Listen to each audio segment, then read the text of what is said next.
Hi, it's Abbey Dyer-Eminette, female entrepreneur coach and success strategist, and welcome to another episode of the Lead with Positivity Vodcast, where every week we talk to female entrepreneurs who are doing big things in their communities and putting their ideas into action. Today, I want to welcome Janifer Wheeler, and we're going to jump right in, and she's going to tell us a little bit about herself and her business. Hi, I am Janifer Wheeler, and it is pronounced exactly the way you see it spelled. There's a funny story there. My dad, I was born in Germany, in a German army hospital. It's 1970, so he couldn't spell, they couldn't help him, and this is what I got. So, it's always a great icebreaker. Yes. But yeah, I'm a former teacher turned entrepreneur. So I spent, oh my gosh, and also a small business, I guess you'd say operational expert. In the times I wasn't teaching, kind of having sometimes other jobs and whatnot, I don't have a 25 years in a row teaching career. It's a bit more sporadic. Which all equals up to almost the same amount of time. But nonetheless, I do have a background working with small business owners, helping them document, create manuals, structure, process, all that kind of stuff. And then also as a teacher, of course, writing curriculum, teaching.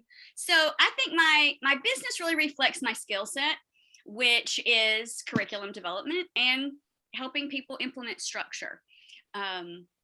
And I have a digital academy. So I do a lot of online learning, and all the courses from the digital academy are text-based micro-learning modules. My focus is helping business owners who may be experiencing or on the verge of burnout. I had my own burnout journey as a teacher, and then a couple times as an entrepreneur. And so I really focus on burnout. And all the courses help you. So if you're already burning out, why would I give you like a long course? So the courses are short so that you can integrate them and actually do it. So I really have transitioned a lot of things from that traditional learning method of the fire hose. Woo, how much information can we squeeze into this? So it's all kind of micro. And I also help people develop curriculum if they need it, or consult with consult with structure. Oh my gosh. So I get off on tangents, so I'm sorry if I'm not being completely, succinct. Oh no, you're awesome. You're awesome. We want these to be laid back and real, right? Well, that's all you're gonna get from me. That's why I often tell people, I'm like, dog comes in, kids come in, we're gonna keep rolling. So good. Sounds like you talked a little bit about your own experience. And my next question is really what motivated you to start your business? So talk a little bit about that. You mentioned, I think, a little bit, but give us a little more. Yeah, sure. So in 2012, that was my last year in the classroom. In the official, I'm the classroom teacher of record, responsible place. I did do additional work with the school district in administrative roles and curriculum directing, like just some stuff like that. But I finally got to the point where I decided that I needed to choose me. I think as women, especially as women, we are very much socialized to think that we're doing a good job if everybody else is more important than we are. I'm the best mom ever because all I do is worry over my, that's it. That's all I do. And that's not true. We have lots of facets and lots of interests and skills and gifts and talents. And it's not all just in these boxes. And I think sometimes we get trapped inside those boxes. And so for me, I knew that I needed something that had more freedom and autonomy. It's been all those years teaching. That's very structured and strict. I can go to the bathroom now whenever I feel like it. And I can eat lunch. It can take me 2 hours if I want. I can even have wine. I can leave my house and have lunch. So, there's just a lot of things that you don't realize that constrict you possibly in your work environment. So it was important for me to break out of that and really do something different. I had never, ever thought I would be an entrepreneur. I had done direct sale businesses while I was teaching, the side hustle kind of thing. And so I was always interested in that. But I I never dreamed it would be like all I did. Like I didn't dream I would create my own job, if you will.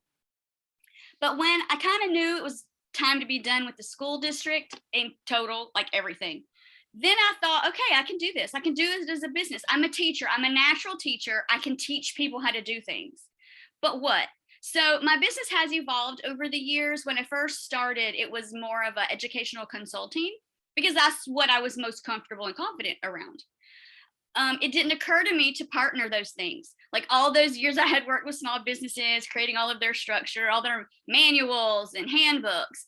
Well, then I went and did that for a district, and we did everything like that from scratch. So, I began to think I can partner things. I can blend my teaching with these other skills I have. And then in 2019, I did the same process that I now teach. It's a licensed facilitated process. So I found joy. I discovered joy as a business strategy, as a way to make decisions, as a way to organize my business and life. And no one had ever told me, you can have joy. You deserve joy. Right. And so now we see all these people, Marie Kondo, who came up, not came up with joy, but like really brought it, I think, more into the mainstream and really gave people a way and a place to talk about it. So you see joy all over the place. Like you see people talking about joy in all kinds of different industries, avenues, arenas. You see it on commercials. So what that tells me is that joy really is where we should, I hate to say should, where we could be focusing our attention for more joy. So what I like to tell people is joy is permanent. It belongs to you. It comes from you. It's from inside of you. It is based on you as a human being. Happiness is temporary. It's fleeting. It's dependent on circumstances, sometimes on other people.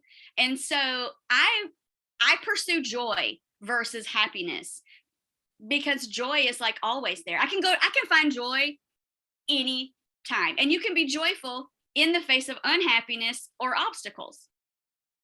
I love that. And of course, we were talking about Marie prior to starting our interview because I love her. She is my hero. I think she's great. Yeah.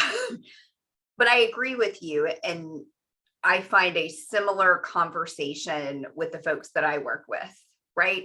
It doesn't matter all the other stuff, right? If we're not building a life and a business that we love, then what's the point?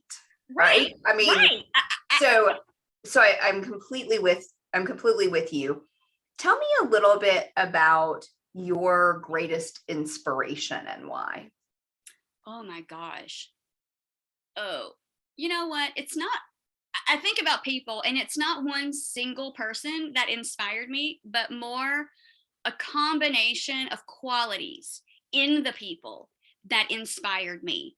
And, I think about my mother who had a multiple sclerosis. She has passed away, been several years now, but she never gave up. I mean, she never gave up. She didn't complain. She did what needed to be done. When I was a kid, it was very much the same. So, that's something that I admire. Now, am I saying you should just do and never complain? No, but that seems like the wrong thing to say, but I don't know if I'm saying this correctly, but like my mom inspired me, my grandmother, I just look at other women and say, oh, wow, she did that, or she didn't do that. She was strong enough to say no. Like women who really have powerful boundaries or have really been innovative or creative or have a story of, I was kind of marginalized and I was able to, because of this, and this, I was able to do that. So it's not one single person per se, but like these qualities that attract me that I think empower my own qualities in that way. So like I have a firecracker personality. I like other firecracker personalities. I like to do creative and interesting and innovative things. I like to see other women doing that too. I like to be badass and hold no holds barred. This is me. So I really love it when I see other people like that. It just continues to inspire me to be myself. I love you know that. What I mean? Yeah. Be like, okay, we have a community. I'm not the only one, because, growing up, I was told I was too aggressive, which really was just being assertive. I mean, I'm just saying I don't want to do that, but you're not supposed to say you don't want to do that, right? Absolutely. My dad was a pastor, and so I was always at the back door of the church shaking hands with people. Well, if I didn't want to, that was too bad. My mom would still pinch the back of my arm. You're shaking hands with people. Yeah. So we do so many things that we don't necessarily align with or don't fit. So when I see people breaking free of these programmed sort of mindsets, that's really where I find inspiration. People who are willing to say, no, I'm not doing it like that anymore. Yeah. I love that. And I love what you talked about earlier, because it was the same kind of thing. Not necessarily there's only one way to do things, right? And it is the traditional way to do things, but it is finding your voice as a woman and not getting boxed into, this is the only way that it can be, right? I can blaze my own path. I can choose the way I want to try to solve this, right? Because I used to teach math to fourth graders. And when we get to 2-digit by 2-digit multiplication, we taught them 7 different ways to multiply 2 by 2, 27 times 42. So if math can give us 7 ways to solve a problem, am I better than math? Am I looking to do this one way? No, right? Right. And sometimes it's trial and error. I mean, I didn't know how to use joy as a business strategy. I didn't know that I could be an entrepreneur. I didn't know that I had these skills and abilities inside me that were just kind of dormant and just needed the right soil in which to be planted and grow. So I encourage anyone watching this to just truly be who you are, because it's unique and wonderful, and we need you to be who you are. It's too much work trying to be somebody else. You're right. It's why I don't really lie either, because it's just too much work to keep up with all that. It's just a lot easier to be exactly who you are, say what you got to say, and then keep going accordingly. Yeah, absolutely. Well, from a keeping it real sort of perspective, being a female entrepreneur is both incredibly exciting. It can also be incredibly challenging. So to those folks out there that are listening, talk to us a little bit about one of your biggest challenges as a female entrepreneur and how you've overcome that. Well, I struggle with consistency, and I have not overcome that. Fair enough. I would love to say that I have, but I still struggle with it. So I don't want your audience to think that I have got a magic solution, because I don't. I struggle with consistency. I do sometimes struggle with, committing to my schedule and sticking with what I want to do, because I've gotten so accustomed to I just want to do joyful things. And sometimes it's I don't want to do the email. I just don't want to do it. And, I'll just go, watch a Netflix show. And so I do struggle with that, and that's just on me. And I do think that every person really does have to figure out their work style and what works best for them. I know I'm much better in the afternoon. That I discovered as an entrepreneur. And so any projects that I really, really need my best attention, I schedule them from 1 to 4, typically, because that is when I feel I'm at my best. I'm not a morning person, so I try not to do anything too early in the morning, because you're not going to get my best. And that's not fair to whomever I'm speaking with or me. So I think for me, that whole consistency factor is just sticking to my schedule, not letting things distract me. I've done better with putting do not disturbs on my phone and my computer, so I'm not constantly inundated with emails. You know what I'm saying? The things that distract you. So my husband has also had a significant back surgery. This started in July of last year, and he's just now going back to work in about 2 to 3 weeks. So he's been out of work for over 6 months. And that is really just, I don't know, just stuck a knife in what I was working. I was kind of in a good routine, and then all of this, because it's so unpredictable, and you do it long enough, you get out of it. So I still struggle with consistency. I've always done that. So I think that's the reality. I hear that a lot. It's hard. And when you're an entrepreneur, I was just talking to somebody about this the other day. it's just you, I right? do Like have a there virtual is, assistant, but it's just me. I mean, it yeah, really, there, other than her, it's me. Well, I recently hired a marketing agency, but still, they're not calling they're not answering my customer calls or doing any of that. So, working with your or, or, clients. Yeah. being interviewed on things like this. They can't do that in my place. So Yeah. there's just certain things in my business I must do. Luckily, Absolutely. I love being interviewed. I love talking about my business. I love sharing information that could possibly help someone, because burnout sucks. Yeah. There's just no other way to put it. So if I can help people, especially women, oh my gosh. I mean, women are who I target simply because we need each other. We need support. We need each other. We need a fellow woman to say, girl, you've got this. You can do it. You can do hard things.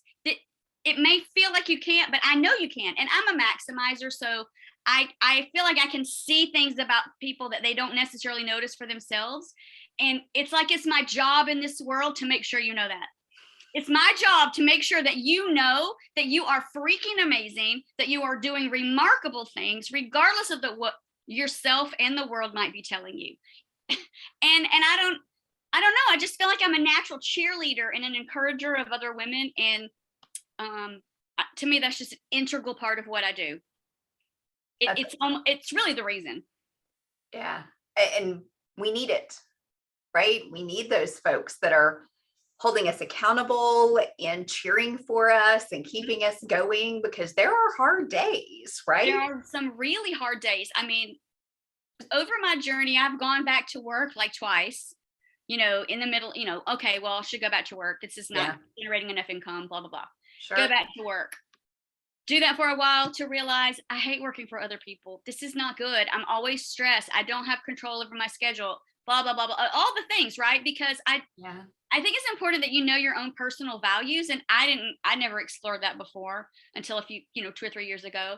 Yeah. And one of my most important values is freedom. Well, no wonder I struggle when I'm working for other people. No wonder I struggle when I'm in this very restrictive schedule, because I need freedom. I just need it. Sure. And so, being an entrepreneur gives me that freedom, but sometimes it's really free. And then I'm like, I don't want to do that right now. Right. Who's going to know if I do it at 11 or 5, like whatever. Yeah. Yeah. So part of the joy. Yeah, absolutely. So how about one last piece of advice you would give other female entrepreneurs? If it's not joyful, why are you doing it? So I'm a huge advocate of that. If it's not joyful, why do it? And if it's not joyful and you don't really want to do it, or it's not, matching up with what you're doing in your business. So my whole thing is, the joyful piece is the stuff that is in your own wheelhouse, your gifts, skills, and talents, not trying to do things that don't align with you. Like, I'm not a marketer, and I've almost made myself ill trying to be a marketer, and I just can't. I have no interest. I don't love it, and I'm not going to force it anymore. So I hired somebody, but I tried to do it for 6 years by myself. And it didn't work. So if it's not joyful, why do it? And most of the time, if it's not joyful, you're also not doing it very well. Yeah. And yeah. And if you don't want to learn it, don't. There's all kinds of people that what you are not good at or what you don't find joyful, it is their joy. So why not pass that along so that you can live more in joy? Focus on the aspects of your business that not only bring you joy, but also revenue. Because ultimately, we are in our businesses to earn income so that we can have the life that we want. Absolutely. I love that. Joy, you have to put it on your list. It has got to be a priority. It's a must do. Yes. It's a must do. It's a must do. Absolutely. It's a must do, a must have, a must everything. So yeah, and I use it to make decisions about my business, because if it's not joyful, then I don't see why I should try to learn it, do it, invest in it, whatever. That doesn't mean I don't need it. It just means I don't actually need to do it. Listen, I am all for eliminating, delegating, and automating. If there are things that you don't love to do, they don't bring you joy, they're repetitive, they make you crazy, don't.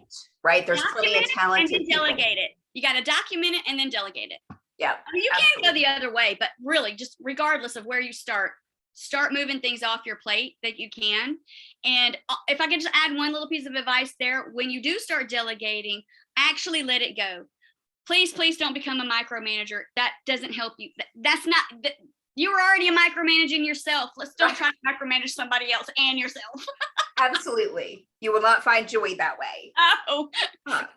All right. So thank you everyone for joining us for another episode of the Lead with Positivity Vodcast. Again, action-taking female entrepreneurs. They're doing amazing things in their businesses. They're showing up and telling us their stories in only the way they can, in their words. If you liked this episode, absolutely give us a like, subscribe, and we'll see you next time. Bye-bye. Thanks.